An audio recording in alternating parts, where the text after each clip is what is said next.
ಶಿವರಾಜ, ನಾವು ಮನೆ ಕೊಡೋವರೆಗೆ ಧರಣಿ ಮಾಡುತ್ತೇವೆ. ನಾವು ಮನೆ ಕೊಡೋವರೆಗೆ ಧರಣಿ ಮಾಡುತ್ತೇವೆ. ಪಾತೂರು ಬೂದಾಳಲ್ಲಿ ಅನ್ಯಾಯ ಇರತಕ್ಕಂಥ ಮತ್ತೆ ಅದೇ ಜಾಗ ನಮಗೆ ಕೊಡೋದು ಬೇಡ ಸರ್. ನಮಗೆ ಎಲ್ಲೇ ಸರಿಯಾದ ನೆಲೆ ಕೊಡಬೇಕು. ಇಲ್ಲಿ ರೋಡ್ ಇಲ್ಲ, ಸರಿಯಾಗಿ ಡ್ರೈನೇಜ್ ಇಲ್ಲ. ಡ್ರೈನೇಜು ಕಂಪ್ಲೀಟ್ ಆಗೋ ತಕ್ಕ ಯಾವುದೇ ರೋಡ್ ಹಾಕಂಗಿಲ್ಲ ಸರ್. ರೋಡ್ ಹಾಕಿದ ಮೇಲೆ, ನೀವು ಡ್ರೈನೇಜ್ ಆಗಿದ ಮೇಲೆ ರೋಡ್ ಹಾಕ್ಬೇಕು.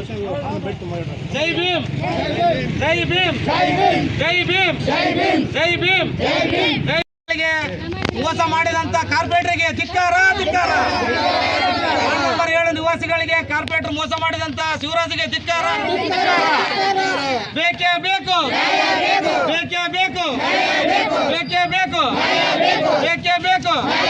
ಪಾಲಿಕೆ ಅಧಿಕಾರಿಗಳು, ನಿವಾಸಿಗಳು ಎಲ್ಲರೂ ಇಲ್ಲಿಗೆ ಬರಬೇಕು. ಇಲ್ಲಿ ಆಗಿರ್ತಕ್ಕಂಥ ಮೋಸ ನಿವಾಸಿ ಅಧಿಕಾರಿಗಳಿಗೆ ಬರ್ಬೇಕು. ಎಲ್ಲರೂ ಇಲ್ಲಿ ಒಂದು ಸಮಸ್ಯೆಗಳು ಕೇಳ್ಬೇಕು ಸರ್. ಅಲ್ಲಿ ಕೊಟ್ಟಿರೋ ಜಾಗ ಅಲ್ಲೇ ಸರ್, ಮನೆ ಕಿತ್ತಾರಲ್ಲ ಸರ್. ಇನ್ನೊಂದು ನಿಮಿಷ ಬೇಕೇ ಬೇಕು, ಬೇಕೇ ಬೇಕು, ಬೇಕೇ ಬೇಕು, ಬೇಕೇ ಬೇಕು, ಬೇಕೇ ಬೇಕು. ಜೈ ಭೀಮ್, ಜೈ ಭೀಮ್, ಜೈ ಭೀಮ್, ಜೈ ಭೀಮ್, ಜೈ ಭೀಮ್. ಬೇಕೇ ಬೇಕು, ಬೇಕೇ ಬೇಕು, ಬೇಕೇ ಬೇಕು, ಬೇಕೇ ಬೇಕು, ಬೇಕೇ ಬೇಕು, ಬೇಕೇ ಬೇಕು. ನನ್ನ ಹೆಸರು ಹನುಮಕ್ಕ. ನಾವ್ ಬಂದು ಇಲ್ಲಿ 70 ವರ್ಷ ಜಾಗದಾಗ ನಾವು ವಾಸ ಮಾಡಕ 70 ವರ್ಷದ ನಾವ್ ಅದ್ರಾಗ ಒಂದ್ 7-8 ಮಂದಿ ಮಕ್ಕಳು ನಡ್ಕೊಂಡ್ವಿ, ಅದ್ರಾಗ ಜೀವನ ಮಾಡಿವಿ. ಆದ್ರೆ ಇದ್ದಕ್ಕಿದ್ದಂಗ ನಾವು ರೋಟ್ ಮಾಡ್ತೀವಿ ಅಂತ ಹೇಳ ಮನೆಗಳು ತಾಳು ಕಿತ್ತು ಬಿಟ್ರು. ಮನೆಗಳು ಸಿಗುದು ಸರ್. ಈ ಜಾಗಕ್ಕೋಸ್ಕರ 3 ಆತ್ಮಹತ್ಯೆ ಆಗ್ಬಿಟ್ರು, ಸತ್ತೋಗ್ಬಿಟ್ರು. ಒಬ್ಬ ಮಗ 2 ಕಿಡ್ನಿ ಫೇಲ್ ಆಗಿ, ಆ ಮಗ ಇಲ್ಲಿ 2 ವರ್ಷ ಆಯ್ತು ಆಸ್ಪತ್ರೆಯಲ್ಲಿ ಅದಾನ. ಅವ್ನಿಗೆ ನೋಡ್ಸಕ $1 ರೂಪಾಯಿ ರೊಕ್ಕ ಬಿಡುದು ಸರ್. ದುಡ್ಕೋಬೇಕು, ತಿನ್ಬೇಕು. ಅಂತ ಸಮಯದಲ್ಲಿ ನಮ್ಮನ್ನ ಜಾಗ ಕಿತ್ತು ಕೊಡ್ತೇವೆ ಅಂತ ಹೇಳಿ ಇದುವರೆಗೂ ಒಂದು ನಮ್ಮನ್ನ ಕಿವಾಗ ಹಾಕಿ ಹೊಡ್ರು ಸರ್. ರೋಟ್ ಮಾಡ್ತಂತ ಮಾಡಿದ್ರಲ್ಲ, ರೋಟ್ ಏನನ್ನ ನಮಗೆ ಅದು ಹೋಗೋದು ನಮ್ಮ ರೊಕ್ಕ ಬಂದತ್ತ ರೋಟ್. ಆ ರೋಟ್ ಮಾಡಿ ನಾವು ಮಾಡುವಮ್ಮ ಅಂದ್ರೆ ನಾವ್ ಎಲ್ಲೇ ಜೀವನ ತಾನು ಇವಾಗ ಮುಂದೆ ನಮಗೆ ಎಲ್ಲೇ ಜಾಗ ಕೊಡ್ತೀವಿ ಅಂತ ಹೇಳ್ತಾರೆ. ಅದು ಕೂಡ ನಮ್ಗೆ ಸರಿ ಆಗೋದು. 2 ವರ್ಷದಿಂದ ನಾವ್ ಹೆಂಗ್ ಬದುಕ್ತೀವ, ಹೆಂಗ್ ತಿಂತೀವಿ ದೇವ್ರಿಗೆ ಗೊತ್ತು, ನಮಗ್ ಗೊತ್ತು. ನನ್ನ ಹೆಸರು ಹನುಮಕ್ ಸರ್. ಬಾಪೂಜಿನವರು 7ನೇ ವಾರ್ಡ್ ನಿವಾಸಿ. 2025 ಸರ್ ನವೆಂಬರಲ್ಲಿ ಕಿತ್ತಿದ್ರು. 2 ವರ್ಷ ಆಯ್ತು ಸರ್. ಕಿತ್ತಿ ಕೊಡ್ತೀವಿ ಅಂತೇಳಿ ಅಗಲೀಕರಣ ಮಾಡ್ತೀವಿ ಅಂತೇಳಿ ಹೇಳಿದ್ರು ಸರ್. ಈಗ ಅಗಲೀಕರಣ ಮಾಡೋ ಉದ್ದೇಶ ಏನಿಲ್ಲ, ಅವ್ರಿಗೆ ನಮ್ಮ ಮನೆ ಕಿತ್ಬೇಕಂತ ಉದ್ದೇಶ ಅಷ್ಟೇ. ಇದು ಅಗಲೀಕರಣ ಬೇಕಂದ್ರೆ ಬಾಪೂಜಿನಗರ ಡೆವಲಪ್ಮೆಂಟ್ ನಾವು ಕೋರ್ತಾ ಇದೀವಿ. ಇದು ರೋಡ್ ಎಷ್ಟೈತೆ ಸೀದಾ ಬೈಪಾಸ್ ವರೆಗೆ ಅಪ್ ಟು ಬೈಪಾಸ್ ವರೆಗೆ ಹಾಕ್ರಿ ಸರ್. ನೀವು 60 ರೋಡ್ ಇದ್ರೆ 60 ಅಡಿ ರೋಡ್ ಹಾಕ್ರಿ. ನಮ್ಗೇನು ಮನೆ ಬೇಕಿಲ್ಲ, ಏನು ಬೇಕಿಲ್ಲ. ಅಲ್ಲಿ ಸಣ್ಣಿಗೆ ಮಾಡ್ತಾರೆ, ಇಲ್ಲಿ ಅಗಲೀಕರಣ ಎದಕ್ಕೆ ಬೇಕು ಸರ್? ಆಗಂಗಿದ್ರೆ ರೋಡ್ ಒಂದ್ ಕಡೆ ಹಾಕ್ಬೇಕು. ಮುಂದೆ ಮನ್ನಾಟಿ ಮನೆಗಳೆಲ್ಲ ಬಿಡ್ತದಾರ, ಮುಂದೆ ಮಸೀದಿ ಬಿಡ್ತದಾರ. ಎದಕ್ ಬಿಡ್ತಾರ ಸರ್? ಇಲ್ಲೊಂದು ಯಾಕೆ ಕಿತ್ತದ ಅಗಲೀಕರಣ ಯಾಕೆ ಮಾಡ್ತಾರ?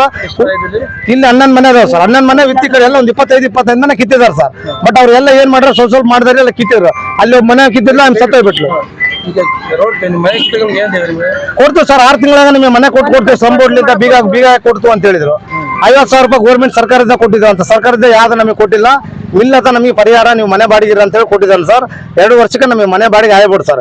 ಇಲ್ಲಿ ಯಾರ ಲೈನ್ ಗುಡಿಸಿರೋರಿಗೆ ಅಲ್ಲಿ ಮನೆ ಐತೆ, ಅದೈತೆ, ಇದೈತೆ ಅಂತೇಳಿ ಬಂಗಾರಕ್ಕೆ ಅಂತಾರ, ಬೆಳ್ಳಕ್ಕೆ ಅಂತಾರ, ಅವೆಲ್ಲ ಏನ್ ಮಾತಾಡೋದು ಅವಶ್ಯಕತೆ ಇಲ್ಲ ಸರ್. ಅವರು ನೀನು ಉದ್ದೇಶಪೂರ್ವಕ ಏನು ರೋಡ್ ಅಗಲೀಕರಣ ಐತೆ, ರೋಡ್ ಅಗಲೀಕರಣ ಮಾಡ್ಬೇಕು. ಇನ್ನೂ ಒಂದು ಸರ್, ಉದ್ದೇಶಪೂರ್ವಕವಾಗಿ ಕಾರ್ಪೊರೇಟರ್ ಏರಿಯಾ ಸಮಯಕ್ಕೆ ಬಂದ್ ಮಾತಾಡ್ಬೇಕು.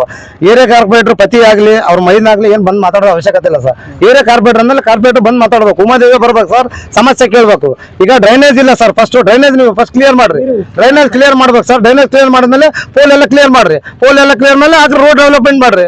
ನೀವು ಅದಿಲ್ಲ ಇದಿಲ್ಲ ಏಕಾಏಕಿ ನೀವು ಪಾರ್ಟಿ ಬಿಜೆಪಿ ಮಾಡ್ರಿ ಅಂತ ಹೇಳಿ ಕಿತ್ತಿದ್ದಾರೆ ಸರ್. 20 ಕುಟುಂಬ ಕಿತ್ತಿದ್ದಾರೆ ಸರ್. ನಮ್ಮ ಹತ್ರ ಗೋರ್ಮೆಂಟ್ ಕೊಟ್ಟಿರೋದು ಸಂಬೋಳಿದ್ದ ಹಕ್ಕುಪತ್ರ ಅದಾವ ಎಲ್ಲ ಅದಾವ ಸರ್. ಆದ್ರೂ ಕೂಡ ನಿಮಗೆ ಫೇಕ್ ಅಂತ ಹೇಳಿದಾರ. ಇವತ್ತು ಗೌರ್ಮೆಂಟ್ ಬಿಜೆಪಿ ಸರ್ಕಾರದಲ್ಲಿ ಕಿತ್ತಿದಾರ, ನಾಳೆ ಅವರು ಕೊಡ್ತಾರ, ನಾಳೆ ಮತ್ತೆ ಬಿಜೆಪಿ ಸರ್ಕಾರ ಬಂದು ಅಲ್ಲಿ ಕಿತ್ತದತ್ತೆ. ಅದೇ ಸರ್, ಅದು ಉದ್ದೇಶಪೂರ್ವವಾಗಿ ಅದೇ ಸರ್. ಸೋಮಶೇಖರ್ ರೆಡ್ಡಿ ಕೊಟ್ಟಂತ ಸಲುವಾಗಿ ಕಿತ್ತಿದ್ದಾರೆ ಸರ್. ನಮ್ಮ ಹೆಸರು ಗಂಗಣ್ಣ ಅಂತಂದೇಳಿ ಬಾಪೂಜಿ ನಗರದಲ್ಲಿ ವ್ಯವಸ್ಥೆ ಮಾಡ್ತಾ ಇದ್ದೀವಿ. ನಾವು 60-70 ವರ್ಷದಿಂದ ಜೀವನ ಮಾಡ್ತಾ ಇದ್ದೀವಿ ಸರ್. ನಾವು ಇಲ್ಲಿ ಈಗ ನಾವು ನಿನ್ನೆ ಮೊನ್ನೆ ಬಂದೇನು ಶೆಡ್ಗಳು ಹಾಕಿದ್ದೀವಿ.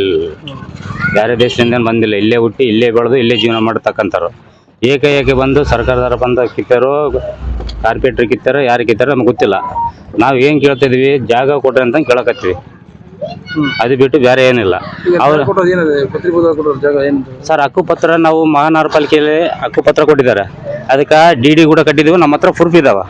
ಅವ್ನು ಕೇಳಿದ್ರೆ ಏನಂತಾರ, ಅವ್ರು ಫೇಕ್ ಅಂತ ಅನ್ನಕತ್ತಾರ ಸರ್. ಅವ್ರು ಸಮಾಜ ಕಲ್ಯಾಣ ಇಲಾಖೆಯಿಂದ ಇವ್ರಿಗೆ ಬಡವರು ಇದ್ದಾರೆ, ಇವ್ರಿಗೆ ಎಲ್ಲ ಸ್ಥಳಾಂತರ ಮಾಡಿ ಇದನ್ನ ಮಾಡ್ರಿ ಅಂತಂದು ಕೂಡ ನಮಗೆ ನೋಟಿಸ್ ಕೂಡ ಕಳಿಸಿದ್ದಾರೆ ಸರ್ ಅವರು. ಆದ್ರೆ ಜವಾಬ್ದಾರಿ ತಮ್ಮತ ಇಲ್ಲ ಸರ್ ಇವರು. ನಾವು ಏನ್ ಮಾಡ್ಬೇಕು ಸರ್ ಜೀವನಕ್ಕೆ? ರೋಡ್ ಅಗಲ ಮಾಡೋದೇನು ಬೇಡ ಸರ್, ಮಾಡ್ಲ ಅವ್ರಿಗೆ ನಾವು ಅಡ್ಡಪಡಿಸೋದಲ್ಲ. ಎಲ್ಲಿ 60 ಅಡಿ ರೋಡ್ ಏನ್ ಬರ್ತದೆ ಸೇಮ್ ಅದೇ ಉದ್ದೇಶವಾಗಿ ಬರಲ್ಲ. 60 ಅಡಿ ರೋಡ್ ಏನ್ ಬರ್ತದೆ ಬರಲಿ.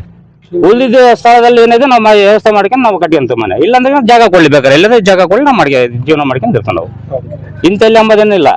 ಅವ್ರು ಎಲ್ಲಾದ್ರೂ ಜೀವ ಕೊಡ್ಲಿ, ಸುಡುಗಾರ ಕೊಡ್ಲಿ, ನಾವು ಜೀವನ ಮಾಡ್ಕೊಂತೀವಿ. ಅದ್ರಾಗ ಏನು ಅಭ್ಯಂತರ ಪಟ್ಟ ಮಾಡಿ ರೀಚ್ ಮಾಡಿಕೊಳ್ಳಿ ಅಷ್ಟೇ.